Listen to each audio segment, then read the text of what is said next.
நண்பர்கள் அனைவரையும் Jagadish audio book YouTube சேனலுக்கு அன்புடன் வரவேற்கின்றோம். குற்ற பரம்பரை பாகம் 37. பெரும் படையை எதிர்பார்த்து வந்த வேயண்ணா நடு மந்தையில் ஒற்றையாளாய் விக்டர் துரை மட்டும் நிற்பதை கண்டார். சாதாரண உடையில் வெற்று மனிதனாய் வந்து நிற்கின்றார். ஊரை சுற்றி போலீஸ்களை பதுக்கி வைத்துவிட்டு வந்திருக்கலாம். வேயண்ணா இடுப்பில் வளரியும் கையில் வேல்கம்பும் இருந்தன. வேயண்ணா நடந்து வரும் அழகை விக்டர் துரை வைத்த கண் வாங்காமல் பார்த்தார். நேருக்கு நேராக வந்து விட்ட வேயண்ணா வேல்கம்புக்கு எட்டும் தூரத்தில் நின்று கொண்டார். மந்தையை சுற்றி கண்களை உலவ விட்டார். எதையும் எதிர்கொள்ள ஆயத்தமாய் ஊர் இருந்தது. உள்ளே வெள்ளைக்காரனை நுழைய விட்டு ஊர் நாய்கள் வாய்கட்டி நிற்பது வேயண்ணாவை உறுத்தியது. விக்டர் துரை கைகளை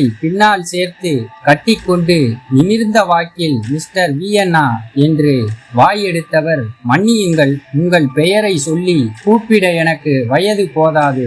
உதட்டோரம் சிரித்தார். வேயண்ணா கையில் இருந்த வேல்கம்பை நட்டுக்குத்தலாய் தரையில் நட்டார். வீட்டு கதவோரம் மிளகாய் பொடியோடு பதுங்கி இருந்த கூலாணி கிழவி மட்டும் ஒரு கை நிறைய பொடியை அள்ளிக்கொண்டு நடுமந்தைக்கு வந்து எட்ட நின்று ஒட்டு கேட்டாள். நான் தனியே வந்திருக்கிறேன், வெறுங்கையோடும் வந்திருக்கிறேன். விக்டர் 2 கைகளையும் விரித்து காண்பித்தார். நான் ஊரில் இருக்கக்கூடாது, அவ்வளவுதானே. என் மனைவியோடு புறப்பட்டு விட்டேன். விடை பெற தான் வந்தேன். ஆனால் நான் தோற்று திரும்பவில்லை. விட்டு போகிறேன். நம்ப மாட்டீர்கள். நான் உங்களை மிகவும் மதிக்கிறேன், ரொம்பவும் நேசிக்கிறேன். விக்டர் துரையின் நா குளறியது. வேயண்ணாவின் வேல்கம்பு பிடி தளர்ந்தது. கூலாணி கிழவி 2 இட்டு முன்னே வந்தால் விக்டர் துரை பேசிக்கொண்டே போனார். உங்களை எல்லாம் அடக்கும் அதிகாரியாகத்தான் பொறுப்பு ஏற்றேன். என்னால் அதை செய்திருக்கவும் முடியும். ஆனால் கொம்பூதி எல்லைக்குள் ஒரு சொட்டு ரத்தம் சிந்தாமல் உங்களை நெறிப்படுத்த விரும்பினேன். அது வாய்க்கவில்லை. உங்கள் நாயை சுட்டதில் கூட எனக்கு சம்மதமில்லை. ஒரு எட்டு முன்னே வந்தார். என் நிதானத்துக்கும் உங்கள் வேகத்துக்கும் இடையே பெரிய வெளி இருக்கிறது. என்னை எதிரியாய் நினைத்து அவசரப்பட்டு விட்டீர்கள். துரைக்கு குரல் வளை வலித்தது. வேயண்ணா நெஞ்சு பதற முன்னே வந்தார். கூலாணி கிழவி கையில் இருந்த மிளகாய் பொடியை கீழே தூவிவிட்டு சேலையில் துடைத்தாள். சுற்றி பதுங்கி இருந்தவர்களுக்கு நடுமந்தையில் என்ன நடக்கிறது என யூகிக்க முடியவில்லை. நான் ஏதோ ஒரு தேசத்துக்காரன். இந்த கொம்பூதி மண்ணை மிதித்ததும் என் நெஞ்சு ஏன் கசிகிறது என விளங்கவில்லை. விக்டர் துரையின் கண்ணோரம் நீர் கசிந்தது. எனக்கு பதிலாய் வரப்போகும் அதிகாரி உங்கள் நாட்டுக்காரர். அவர் எப்படிப்பட்டவரோ தெரியாது. கடுமையான சட்டம் ஒன்றை கையில் எடுத்துக்கொண்டு அவர் வரலாம். தயவு செய்து யோசியுங்கள். உங்கள் செயல்களுக்கு சட்டத்தில் அனுமதி இல்லை.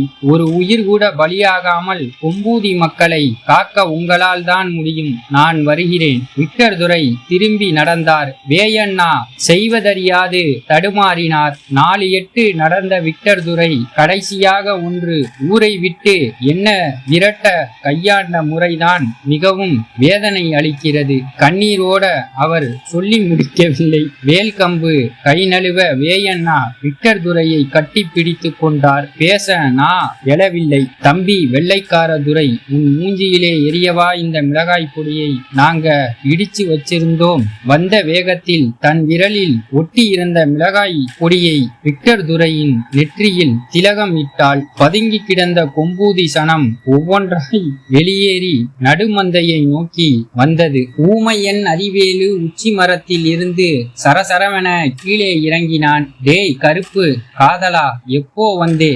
ஓடி வந்து சேதுவை கட்டி பிடித்து கொண்டாள் நான்சி. நடு கூடத்தில் தன் பெற்றோருடன் அமர்ந்து செல்லம் கொஞ்சி கொண்டிருந்த நான்சிக்கு திடும் என வந்து நிற்கும் தன் காதலன் சேதுவை பார்த்ததும் ஆச்சரியமும் சந்தோஷமும் தாங்க முடியவில்லை. இடுப்போடு வளைத்து கை போட்டு தன் இளம் காதலியை நான்சியை நெஞ்சுக்கு மேல் தூக்கி சேது 2 சுற்று சுற்றினான்.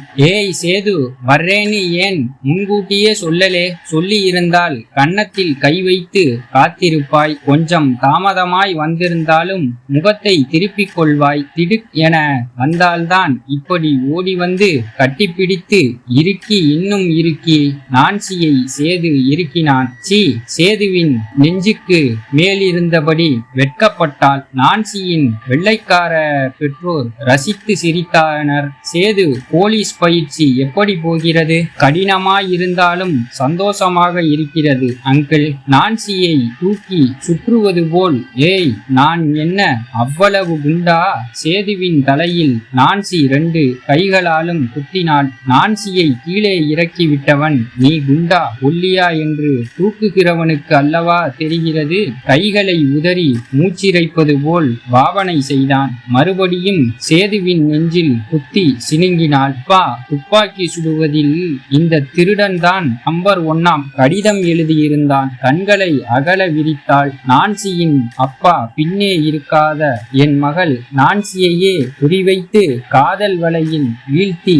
நான்சியின் அப்பா பின்னே இருக்காதா என் மகள் நான்சியையே குறிவைத்து காதலில் வலையில் வீழ்த்தியவனாயிற்றே. குலுங்கி சிரித்தார். இன்னும் எவ்வளவு நாள் பயிற்சி செய்து? வாயில் புகையோடு பேசினார் அப்பா. இன்னும் 3 மாதங்கள் தான் அங்கிள். அப்புறம் என்றாள் அம்மா.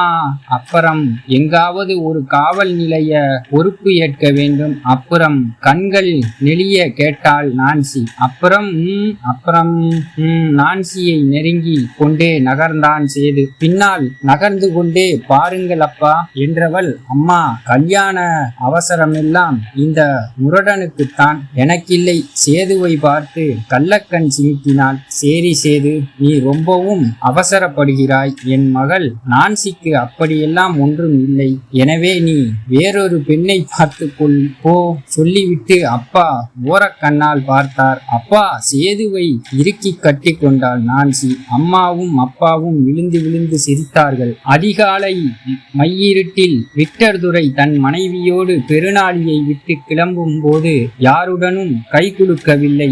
ஒரு வார்த்தை பேசவில்லை. வந்த வேகத்தில் விக்டர் துரை வெளியேறியதால் போலீஸ்கள் உற்சாகம் இல்லாமல் இருந்தார்கள். 4 பேரையாவது சுட்டு இருக்கணும். கிழட்டு போலீஸ் இதையே மாறி மாறி சொல்லிக் கொண்டிருந்தார். பல போலீஸ்களுக்கு விக்டர் துரை மீது வருத்தம். இறக்கப்படுகிறதுக்கு ஒரு அளவு வேணும். அதுவும் யாருக்கு இறக்கப்படுறது? கொம்பூதிக்காரன் கொலைபாதக பயலுக. கடைசியிலே என்னாச்சு? வீட்டுக்குள்ளேயே புகுந்து அசிங்கம் பண்ணி விரட்டிட்டாங்க.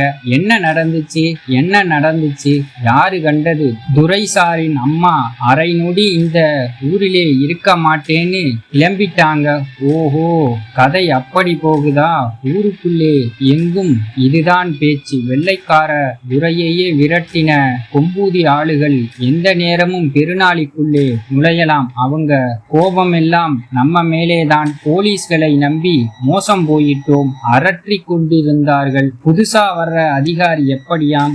ஈவு இரக்கமில்லாத ஆளாம். இவரும் வெள்ளைக்காரரா? இல்லே, வடநாட்டுக்காரராம். எந்த நாட்டுக்காரன் வந்தாலும் கொம்பூதி திருந்த போறதும் இல்லே, பெருநாளிக்கு விடிய போறதும் இல்லே. பொறுப்பு ஏற்க வரும் புதிய அதிகாரிக்காக கச்சேரி காத்து கிடந்தது.